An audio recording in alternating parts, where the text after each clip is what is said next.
Bakit yan pinalagay sa tray? Mojito! Ano yung price na rin? Rice. Oh, price na. Ate tayo sa sandwich. Ay, naku, hindi na. Kasi alam, pag kinuha ko yung sandwich na yun, nawala naman ako ng gana na naman. Ang daming, hindi ko na maubos yun. Ayun ang dami. Ano pa pala, dapat yan na lang kinain ko, yung sandwich na lang sa'yo eh.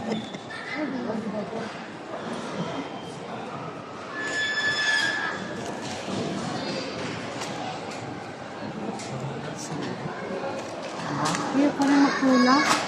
Ayaw pa rin na mag-Pepsi ba? Kaya kanina ang minaw na ng Pepsi. Kaya nga, minom na tayo ng Pepsi kanina. Kukuha na naman tayo nga. Minom na nga ako ng gamot kanina. Kaming gabi, umanan na ako. Kaya ito patatas na naman.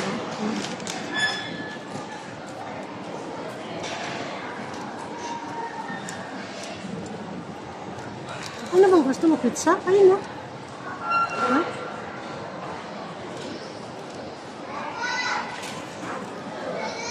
Or may juice painting mo. Juice yata yun. Fresh kaya yun? Okay? Ayan. Gusto mo yun, Ting? Hindi. Ikaw. Fresh yun. Meron dito yun.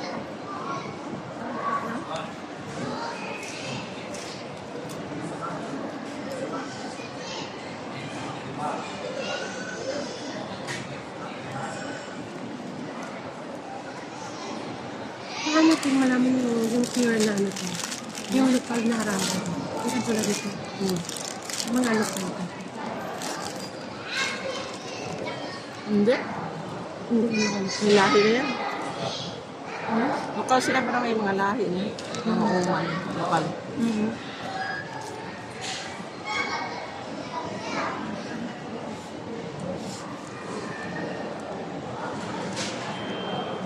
Yung mga tunay na mga lokal.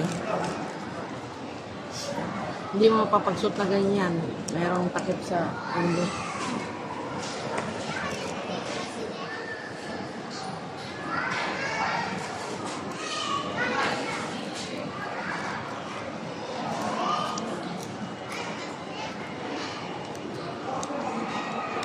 Nabili ako ng Sige. gusto mo orange?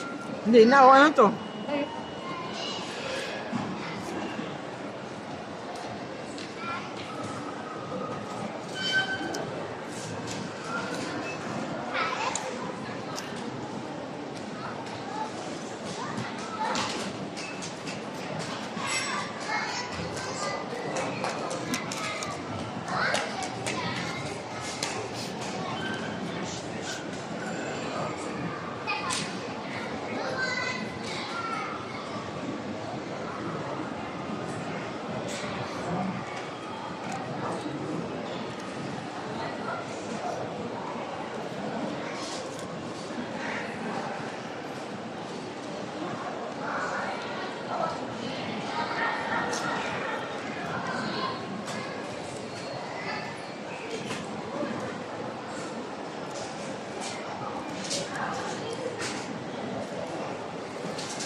Ano yan, orange?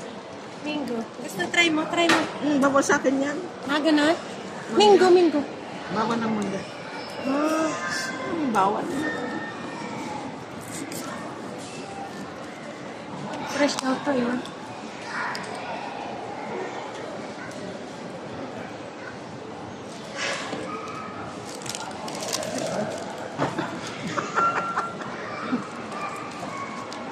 Kasi nga, Ate, ano nga punan mo? ito na. Ha? Ito na. Ano ba? Kanya lang ko ng orange doon, saka apple. Di ka nga kumakain ng apple doon, di ka kumukuha. Kumain ka din, kumain ka.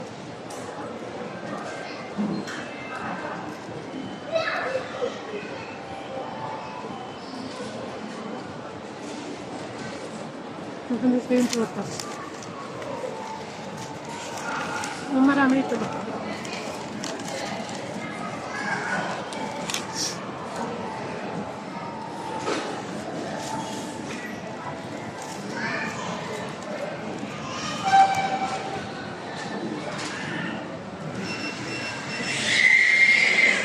Order nila.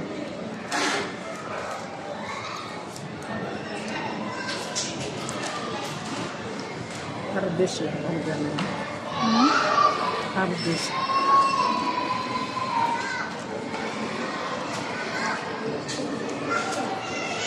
Harvest sila bumili. Kasi yung ano lang, tunog lang yung harvest mo.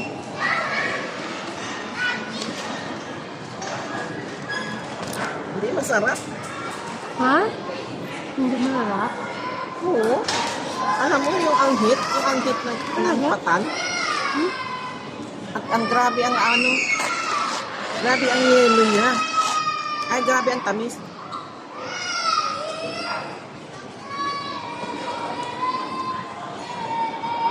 Ano yan?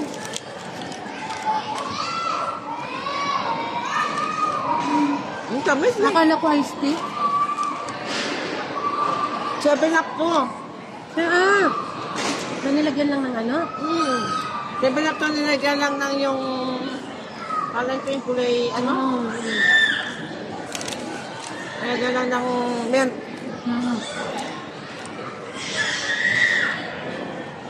Kaya ko naman. Ba't wala ko ano? Ang order nila laban. Ha?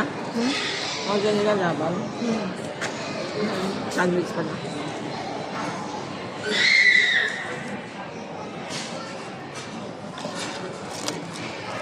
Alam nilang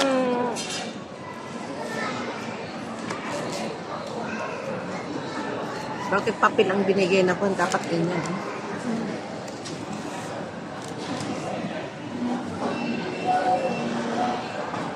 Lama. Unang lasang mojito. Ayan, picture. Gusto mo.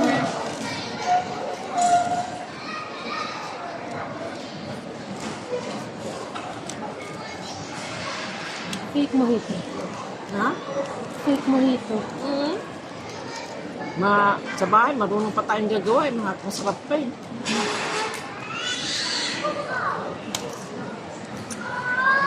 Nesty, saka 7 up lang naman to. Lagyan lang to ng milk eh.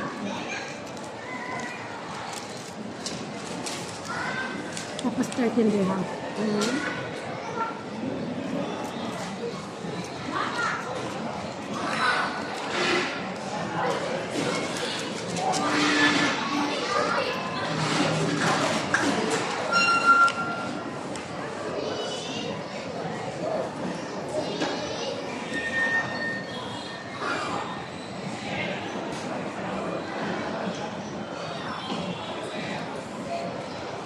May kinuha kasi siya sa aking pansil Indian. Ano? Isang 45. Isang ano? Isang 45 at isang dalawang 25. Pera? Hindi, yung Hermas, 50 plus 45, 95 lahat ano. Utang yun. Dapat nabayaran niya ako nung buwan. Eh, naglipat siya. Naisintindi naman ako. Naglipat siya kasi siya yung bahay. Dito siya lumipat. Sabi niya daw itong sahod. Paano ngayon sahod? Pupunta. Pupuntahan mo siya? Pupunta siya bahay yun. Yung katabi ko dun, may utang din siya dun eh, 5-6. May ano? Bakit ipakautang siya ng 5-6? Magpapa 5-6 siya pero kailangan niya ng ATM at saka, uy! Ayoko na tayo. ATM at saka kuwat alahas. Wala kang ATM, hindi bibigyan. May ATM ka nga, wala kang maalahas. Kailangan kompleto yun. Yung isang kaibigan ko naghanap ng utang. 5,000 utang niya kay Ann. May ATM na, may alahas pa yung mga tinda niyang alahas. Doon niya dinala kay Ann.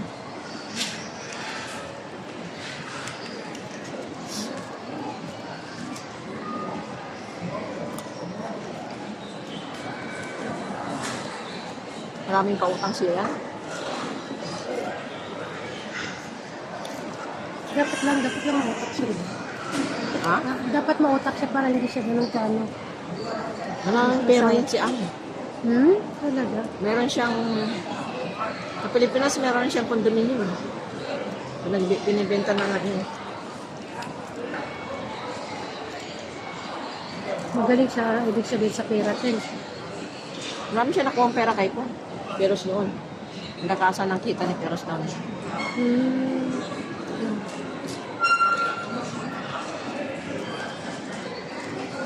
Yun ako minsan din nakakiram sa kanya pero linggo lang, araw lang. Nasa ulit ko paagad. Lalo pag wala si Salim, wala akong makuhanan ng pera. Sabi ko Salim, kailangan ko ng pera. Papadala ko sa bahay. Dram ko nagkakayaan. Bukas sa ulit ko rin ng pera. Yung pag magtagal na, yung ko patutubuan niya. Hindi naman siguro. Lalo na kung hindi mo naman pinapatagal. Hindi. Nung umuwi ako sa Pilipinas, nanghiram din ako sa kanya ng 300 eh. Talagang ang bilis ng pera. 300 dirham? 3,000? 300 dirham. Dirham. Ang bilis ng pera sa bahay. Sa Pilipinas? Oo naman. Friend. Let's go. Oo naman. Papadala lang ni Salim ng pera sa akin. Baka pinanalo sa akin 1,000 dirham. After 1 week, ubus na naman ang pera ko dahil. Kung ano nang dinadahilan ko kay Salim kasi magtataka yun, bakit ang bilis maubos yung pera mo. Pero anong dinadahilan ko sa kanya? Makadala naman. Sabi ko, pagbili ako ng gamot, ipapadala na naman siya ng pera. Ano na lang, 1 week na lang, sasahod na siya. Kailangan ko na naman ng pera. Wala na akong pamalengke. Hirap, ang bilis. Araw-araw sa bahay, kala mo piyesta. Kasi marami pumupunta. Mga kamag-anak mo hindi mo kilala nung araw, nakikilala mo na. Ba't nakakayang hindi pa kainin? Ay, natural. Papasabi pa sila magsupas to. Supas ka naman ante bukas ha. Ala. Kaya ganun ba?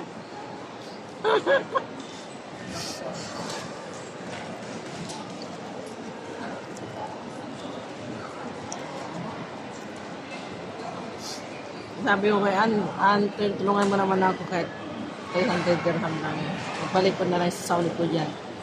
Kaya pagdating ko dyan, tama, ang dami kong part-time noon. Sunod-sunod yung part-time ko. Tapos nagsabi rin ako kay Salim, nakahiram ako kay Ann. Binigyan ako ng 200. Sabi niya, bayad mo kay Ann niya. Nauwi ko kagad sa kanya. Wala pang sabgan yun eh. Sabi ko, kasunay ko na to. Para mong ginawa pala niya, yung pera pala yung kinuha niya. Pera pala nung anak niya. Kaya pala nung nakita kami ni Aris, yung magtapa ng basura kapon. Sabi ko, pagpasok ko guys sa bahay nila, ay, assalamualaikum. Sabi niya, thanks God, tita. Lola la. Sabi niya, Mami la. Tawagin sa akin, Mami la. Thanks God, you come back. Yeah. Sabi niya, alhamdulillah, you will bring me back the money. Ang gulat niya na ako. Bring me back the money. Hindi. Hinayaan ko lang. Pinto-pintuhan lang kami. Yan pala pera niya yan. Pera pala ni Ariston yun. Yung hadiyan na yun noong Big Eid. Sabi daw ni Ann sa kanya, hirami ni Mami lang mo yung pera. Where is Mami na? In the Philippines, you need money. Okay. When she will come back? Sana this end of the month, she will come back. 2 weeks na lang sabi niya, uwi na si Mami Lam. Okay, no problem, Mami. Pagdating ko naniningin. Akaya. Hindi ko walang yakaan. Buti sa kanya. Kasi wala akong cash. Ang pera ko sa bangko, sabi niya. Eh siya mayroong cash. Nakita niya. Sabi ni receipt. Ano ginagawa mo dyan sa pera ko?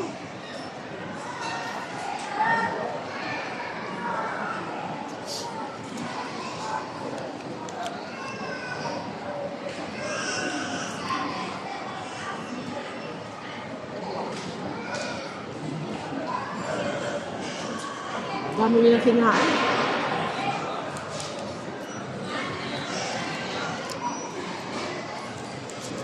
Ano yung Sudan? Sudan na. Sudan. Sudan, Ghana. Senegal. Senegal, Ghana.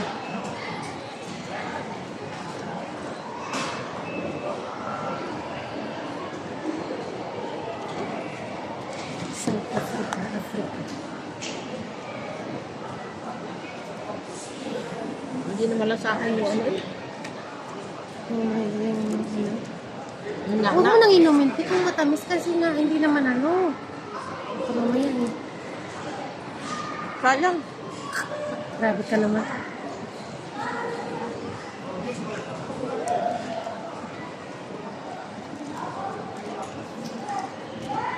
Mamaya ano ko yung ano mo.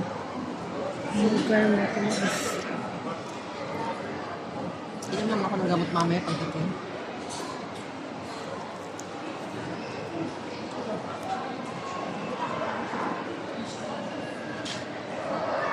Tumaas ang sugar mo.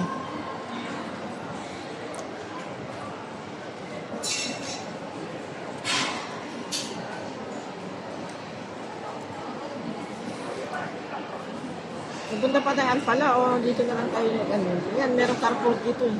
Oo. Carport na lang tayo.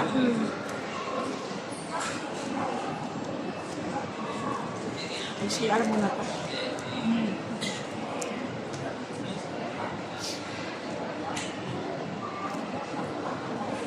Sugar.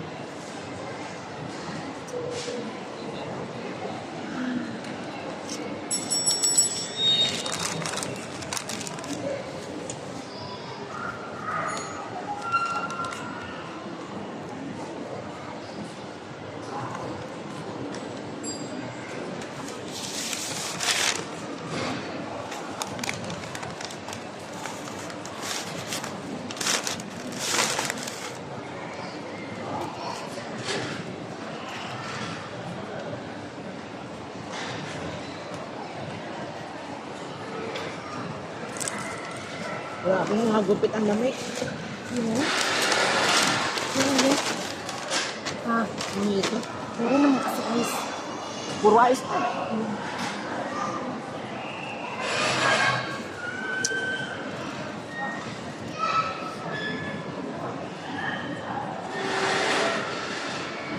Yan, 4 na.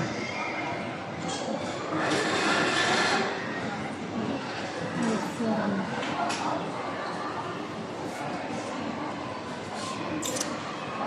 Ba't ang basa malit oh?